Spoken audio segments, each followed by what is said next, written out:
Hi, my name is Priska Jongengoma. I'm a registered nurse trained in Malawi, currently working in the United Kingdom. In today's video, I've brought you a guest. I'm a Malawian, so whenever I'm talking about the UK transition, I talk on the Malawi perspective. But I thought I could bring in somebody who is from a different country so that we can hear how they get to the UK as well. I'm not going to introduce her, she's going to introduce herself. Please stay with us.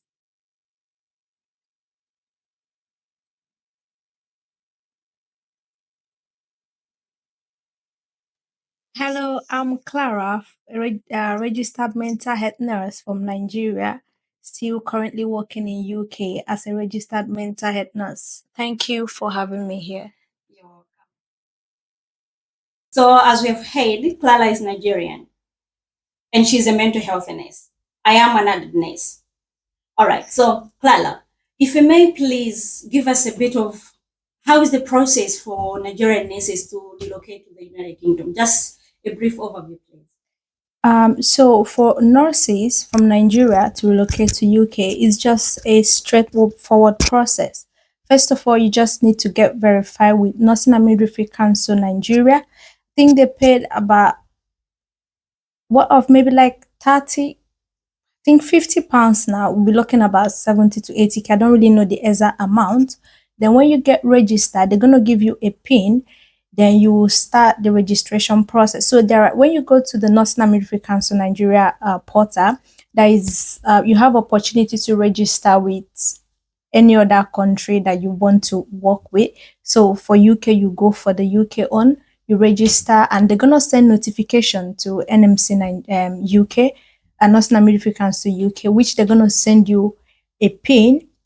That number you will use it to send to NMC Nigeria, send all your credentials. So first of all, you must be a registered and practicing nurse in Nigeria. So you must have your registered PIN as a nurse in Nigeria. Then you send all your credentials. If you go through College of Nursing, then you send your HND. If you go through BSc, University of Nursing, if you go to university to study nursing as first degree, then you send your degree certificate together with your PIN. They're gonna get you verified, and after that, the NMC gonna give you approval to write the first exam, which is the computer-based test. But before then, the problem people have is we keep trying to write English because English is part of the ones that people find most difficult to get the required band score. So a lot of people start by writing the English first, and you make sure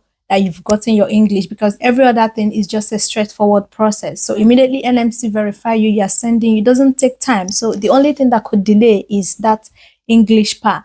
So for the English requirement, so it could be IELTS, it could be OET, depending on which one you prefer. All right. So it seems like the process is the same. Yeah, it's not much different with what we do in Malawi. Okay. All right then. In my last video, I talked about the IELTS and the OET. Which one did you do? I did the two. So first, I did the UKVI academic around February, but my speaking, I didn't get the required score, so I couldn't use it to register with NMC. Okay.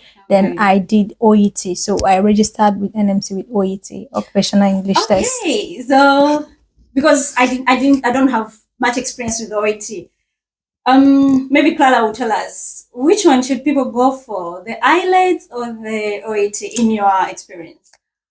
To me, it depends, but people find the IELTS easier, but to me, I prefer the OET, trust me, because the whole thing for the OET, so for OET, you're still going to be tested for your speaking, for your writing, listening, and reading. So for the speaking is like for the speaking is acting. So your examiner is going to be your patient, so you're going to act, so you're going to show that your communication skills as a nurse. So, yeah, so if you're a nurse, definitely your question is going to be related. So if you're a pharmacist, if you're a doctor, so it goes that way. If you're also physio, it goes that way. Then you're going to act, show those your communication skills, compassionate, and all of that. Then for the listening lasts for 45 minutes and is actually straightforward as well. It's quite easier because it's basically medical questions. Unlike, when you come to IELTS, they might just pick something like history, technology. They just pick anything. Yes, but for the listening for OET, it's just straight, is medically based. So, and one thing about that is that they don't judge you with spelling. Yes. So You're serious? yeah. So let's say maybe in terms of due to tension, you wanted to spell something like eczema and you spelled wrongly, but as long as the pronunciation goes, you're gonna get your mark. So they didn't judge with Wow. they didn't judge with spelling, but you have to listen. So what you are just the same pattern as they are speaking.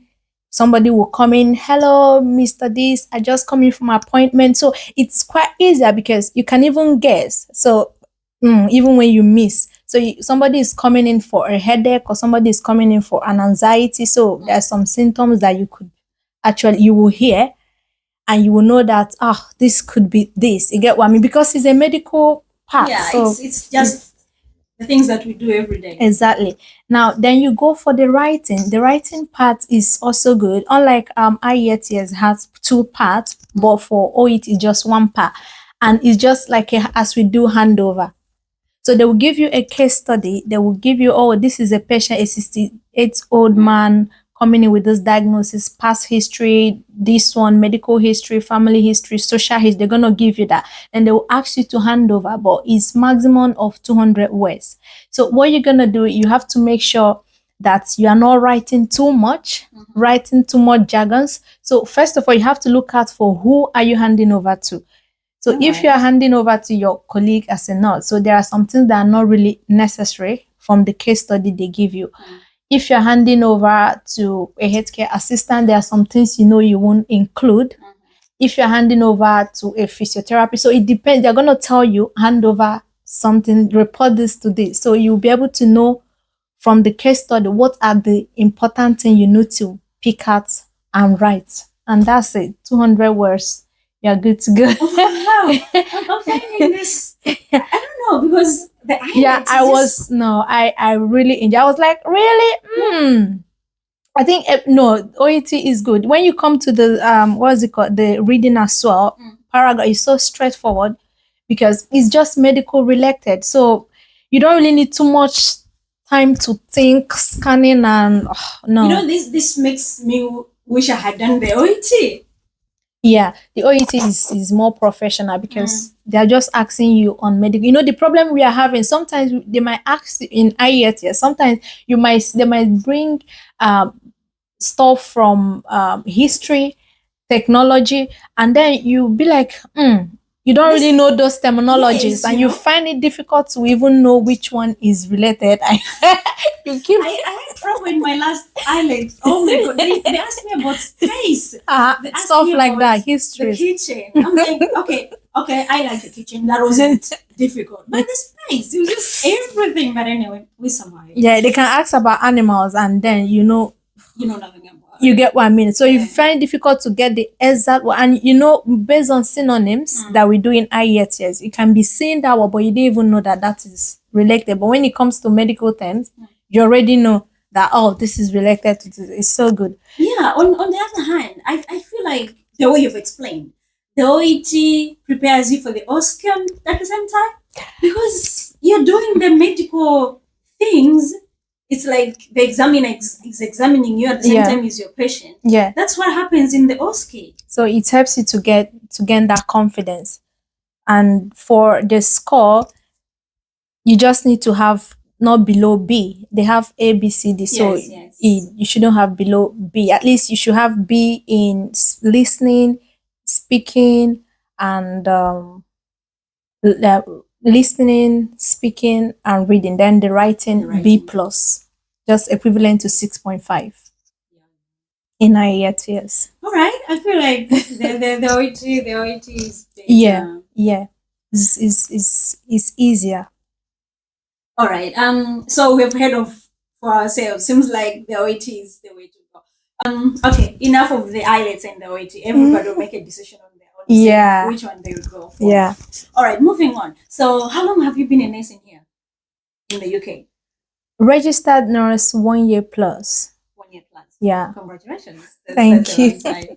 So, at first you worked in Nigeria, then you had to come in here. Yeah. How did you hear of the opportunity to come in? So it was someone that sent the link. They did this advert on Indeed. So someone forwarded the link. I think a family friend they sent to my, I think my mommy's friend, and that was how the thing got to me, because already from school we already have this idea of traveling abroad. Tell me Yeah. about So we start preparing before, even because I finished my general nursing, then I went for my post basic to do this mental health. All right. Yeah, because back home you cannot get into, I don't know, but you can't get into other Specialty. specialty of nursing without passing through being a general nurse, that is an adult nursing. So during the process, exposure, everybody is getting ready. That was still how I got my English. So when the opportunity came in, the requirement was like, have you written English? Have you registered with nursing and midwifery council and stuff like that? So English was actually the major thing. Registration doesn't really take time if you follow the pathway, although it was delaying due to, I think, a lot of traffic. But I think that it's delayed for some people due to traffic. So the main thing was that English. So your English is there, you have your CV, you have your work experience, and they were happy to book for interview. Yeah, that tells that we have to be ready on our own, Yeah. even before the job opportunity comes. Yeah. So we just have to start the English exam, then waiting for Yeah, because you don't know when someone gonna say, oh, our trust, oh, our company, they're recruiting, and if you don't have those requirements, you might not be able to book for interview. All right. So how many hours did you do your shifts in Nigeria? Oh, my shift, previously I was working like a community nurse here. Yeah, you go home. I think that was where they pay they pay more there. So you treat It's always people about the money, isn't it? you treat people at home. So the company you register with, just like the way they do agency here, they can call you in. Oh, you have somebody, you have that. Then I got an opportunity to work in rehab. So in my rehab, we just have the drug units and the acute ward. So they have a space for staff. You can stay up to 3 days, 5 days working. So it's like 24 hours. Oh, okay. Yeah, but the normal standard working, because that's actually a private own, but the normal standard, even or hospital back home in Nigeria, is 12 hours. 12 hours. It's 6 hours. So you work morning to afternoon, then someone take over. You Yeah. have the 3 shift pattern. Yeah, 3 shift pattern. So that's what they do in hospital. But I wasn't opportunity to work in hospital. I worked in rehab. So we just go in the morning, you continue. If you want to go home, you can stay 3 days. You can stay up to 5 days. Then you go for a 1 week off or 2 weeks off. Yeah. All right. So how do you differentiate that nursing in Nigeria to nursing in the UK? Ah. In terms Let's of talk about yeah, it. in Yes. terms of knowledge, yeah, the knowledge is there, because most things, apart from when it comes to technology and advanced equipment, most of the things they are teaching in terms of disease condition we are seeing daily and all of that is what we've come across back home. But the pattern here is not flexible at all compared to back home, because back home, yeah, let me just use example where I was working, the rehab center. So in the morning, the teams, they will come in, the OT teams and all the kitchen teams, they will come, they will serve breakfast for everybody. Then you give their morning medication. So you call them, they'll come in and take their medication. People that still have a level of stability, then you give medication. After that, you start your paperwork. If you want to engage them in activity, you can engage them. We do some presentation, try to highlighting them, give them some insight about their health, which doesn't take within 30 minutes to 1 hour, because people don't like too much information. And that is it. It's time for lunch. So it's very flexible that you can chill out. You get what I mean?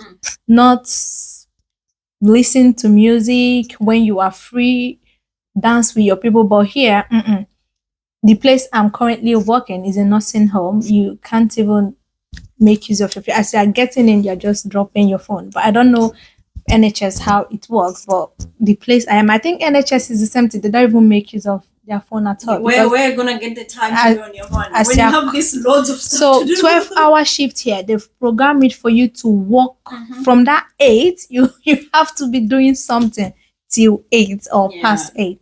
They've programmed, you won't even have time at all. You won't even remember to, you get what I mean? Yes, Sometimes I go with my with my water. Oh, I want to keep hydrated. Oh, you end up going with it at the end of the day because you won't remember. You have a TikTok channel. What do you talk about on that channel? So basically, I just realized that a lot of things that is actually happening is just some minor things that, yeah, we know we go to hospital, the doctor prescribed, the nurses are there, the head team are there to support, but then there are some little things that we ourselves, relative, can also do, just like home remedy to help our loved one at home. So those are basically what I try to create an awareness of, and based on mental health as well, to bring it up to the channel, try to reduce stigma so that people will know that, oh, this thing you're suffering from, another person got it and the person have been living well, so you don't need to be so down of yourself because of failure or whatever. So just trying to mental health issues. so just try to create that awareness, you just see some people. Okay, that was one of my followers that reported, I think it's previous one of my videos, and then where I talked about the sign to identify when somebody is going into hypo, and then it happens hypoglycemia, low sugar. Yes. So it happens that one, he said, according to her, she said that fateful day, the father was in, and then he's actually a non-diabetic, and they notice the changes. You get what I mean? So following my video. From your video? Yeah. So that's helpful. So I that's basically what I'm focusing. Let people know that there are some things that you can actually do. The simple things that you can do. Warm compress, hot compress. You get what I mean? And so it helps. When they see that he was sweaty, from sweaty, he became so tired and he fainted on the bed. He couldn't even talk. Oh. So he remembered my video. First thing he did was to check the blood sugar, and it was 2.1. Oh no, that's too low. He had to quickly rush. He called the sister for them to get a drink. They say he got a Sprite. So they got a Sprite. They gave to the man. The man struggle. They gave him, and he got his strength gently before he went to hospital. When he got there, they was like, oh, he's low sugar. So assuming that lady didn't do that simple remedy before, maybe before he might get to hospital, something serious might have happened. So those are the kind of awareness I talk on my channel. Well done for that. Thank you. All right. So I'm gonna put a link to Clara's channel in the comment section, so you're able to follow her. Thank you. All right. I don't know if you have anything to advise to the people that want to relocate from Nigeria, from wherever they want to come to the United Kingdom. What would you say to them? Well, I always advise, you know what you want, you just have to go for it. Yeah, I forgot to mention last year, November, the National Midwifery Council Nigeria, they stopped people from verifying the overseas nurses. Yes. And this September they opened it because people were protesting. They said, oh, a lot of people die, a lot of brain drain, a lot of they are lacking nurses in the hospital. So because of that, they stopped the channel and everybody have been stuck. So the channel is open now. So National Midwifery Portal, if you're not aware, you can start your registration now. It's now open. They opened this September. So you just have to start pushing. All the requirements are online, and get ready what you want. Reach out friends as well. They can always, the thing is, when you are ready and someone gets an opportunity, you will just present yourself and prepare if you want to travel abroad.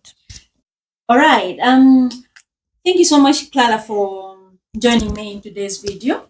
Thank you for having me here. It's been a nice conversation. I appreciate it. Yes. Thank you for watching.